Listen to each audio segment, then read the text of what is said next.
Going to talk about popular culture and a bit of race baiting in popular culture.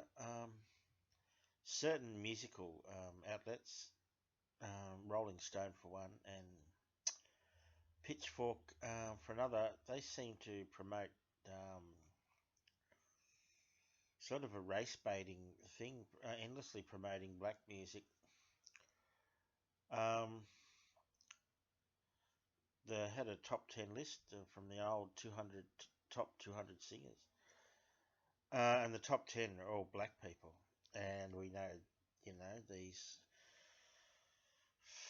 a lot of them were very good, obviously, but Beyonce is not a very good singer.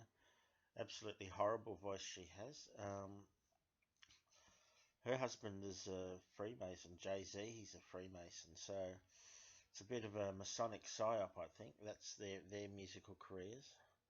He's pretty talented, Jay-Z, but um, her voice is absolutely horrible. It's just odious. It's just real torture, and but a lot of people just absolutely lap it up. Pitchfork said it was the best album of 2022, her album, and that's highly unlikely, is it? So it's just, I think it's sort of the modern, like culture wars, the dominant force, the U.S. Democratic Party, a dominant force over there, and the liberal media, so called. Just relentlessly promoting blacks to provoke as a provocation, and it's not really about the quality of the actual culture. Um, I mean, we have to say, Andy Williams might have been the best singer of the 20th century. Maybe Roy Orbison. And people outside of the US too. Um, you can probably list a whole number of them, but black Americans. Mariah Carey was the only sort of non-black, and she's sort of half Puerto Rican, a part Irish, sort of still a woman of color, generally considered. So it's just race baiting, isn't it? It's like the transgender stuff. It's a deliberate provocation to distract us from all the bad things that the elites are doing, and the worst people pushing it are, the liberal media. Absolutely terrible. It's just so infiltrated by um, certain certain elements, sort of hipster elements at Pitchfork. uh, Rolling Stone hasn't had any credibility for a long time. Remember Mattress Girl? They made a terrible mess of that when they tried to do serious journalism. But yeah, so it's just the same thing over and over again, isn't it? It's just endless provocations, and the trick is not to fall for it. Pitchfork really does represent sort of an intellectualized analysis of rock and pop and popular music generally, and it's sort of out of not in the spirit of rock and roll, which is just a good time genre. It's not really. I mean, there's an intellectual element to things. Sam Fender, who I mentioned in the last video, writes some really good lyrics. And there's nothing wrong with a bit of high quality lyrical content and a bit of highbrow stuff in the music and the production and the like. But rock is rock, and it's just a good time. Franz Ferdinand said they wanted music to have schoolgirls dance to. I didn't know that Paralyzer song was. Oh, what's the band's name? The Canadian band? Paralyzer. It's a song. That was sort of a rip-off of Franz Ferdinand. I don't know whether they got the credit. It was sort of not exactly plagiarized, but clearly their version of the song, their interpretation, reinterpretation sort of it. Don't know what the legal situation is. I seem to be struck by you. I didn't mind that song. I never bought it, but I hadn't heard it in a long time. I didn't really make the connection until I just saw it on Twitter. Um, so hopefully Alex and co got some songwriting credits, maybe a little 25% cut or something. But Pitchfork, it's not in the spirit of rock and roll. This over intellectualized sort of analysis. I know there's going to be, content like that, and it's going to probably exist somewhere, but I don't know. I just don't like a lot of their. They were right about Maple Glider. They gave her a good review. They said The Good Thing was the best song off that album. And it's just, it's too intellectualized, isn't it? It's just something not quite right in the way they write about pop music. Um,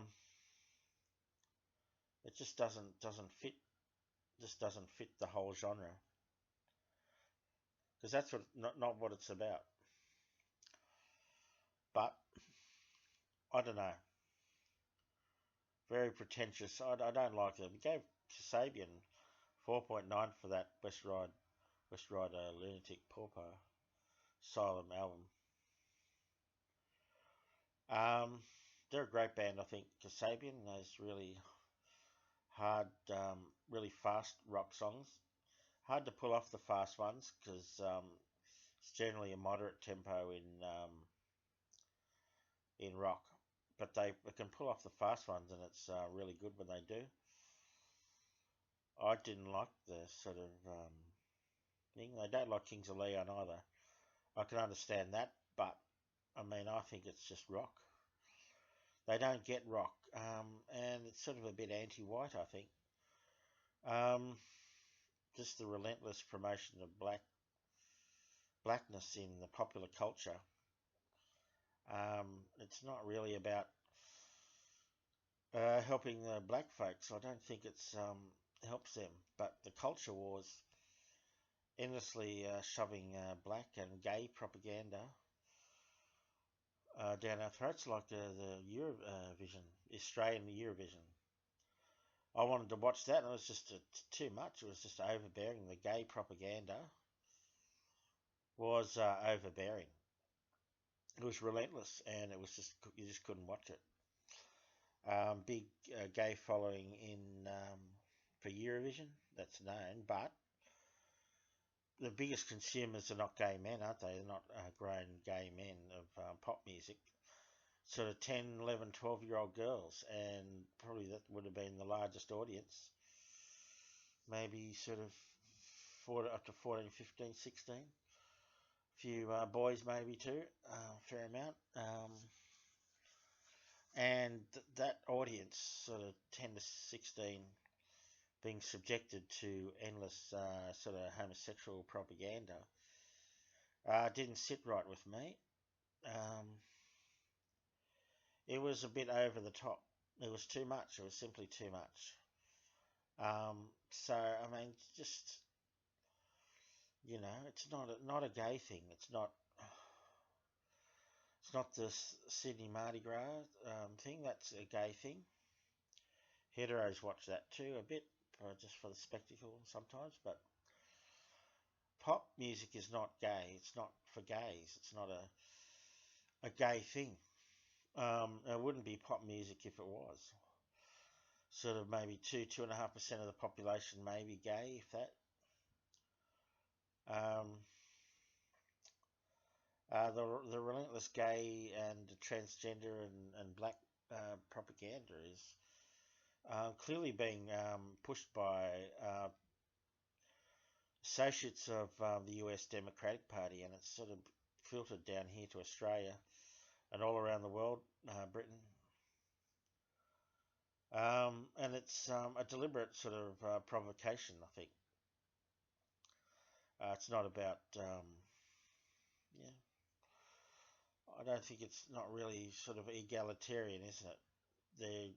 The rich people on in the coast, on the west coast, the gay men in California, San Francisco, that large funding block for US Democratic Party, they're not interested in equality. They hate sort of working class people, white collar gay men on the East Coast, California, and the Northeast. The rich Democrats um, promoting a culture war, which doesn't have much to do with improving the lives of the black folk, but it's more aimed at provoking conservatives and distracting everyone else from their crimes, the crimes of the ruling class. So I don't really have any good advice, special advice to give. Maybe just don't take the bait. Don't take the race baiting that these Pitchfork and Rolling Stone are promoting.